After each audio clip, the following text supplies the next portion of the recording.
ചോദിക്കുന്ന വലിയൊരു കാര്യമാണ്.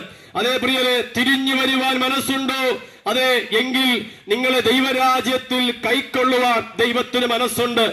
ആ കർത്താവ് യേശുക്രിസ്തു വചനം ഇങ്ങനെ പറയുന്നു, അതേ ദൈവത്തെ കൈക്കൊണ്ട് അവന്റെ നാമത്തെ വിശ്വസിക്കുന്ന ഏവർക്കും ദൈവത്തിന്റെ മക്കളാകുവാൻ അധികാരം കൊടുത്തു. നോക്കൂ പ്രിയരെ, തിരിഞ്ഞു വന്നാൽ നിങ്ങൾ ആരായി തീരും? ദൈവത്തിന്റെ മക്കളായി തീരും. നിങ്ങൾ തിരിഞ്ഞു വന്നില്ലെങ്കിൽ ആരായിരിക്കും? നിങ്ങൾ ലോകത്തിന്റെ മക്കളായിരിക്കും. നിങ്ങൾ ഏതാഗ്രഹിക്കുന്നു? ലോകത്തിന്റെ മക്കളാകുവാൻ ആഗ്രഹിക്കുന്നുവോ അതോ ദൈവത്തിന്റെ മക്കളാകുവാൻ ആഗ്രഹിക്കുന്നുവോ?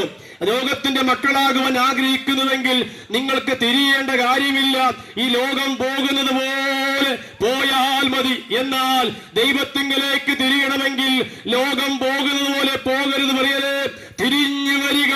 എങ്ങോട്ട്? ദൈവത്തിങ്കലേക്ക്. ദൈവം ആരാണ്? അവൻ ജീവിക്കുന്ന ദൈവമാണ്. ദൈവം വീണ്ടും ഈ ഭൂമിയിൽ വരും. ക്രിസ്തുവിങ്കലേക്ക് തിരിയുക. അതെ, തിരിയുക എന്നുള്ളതാണ്.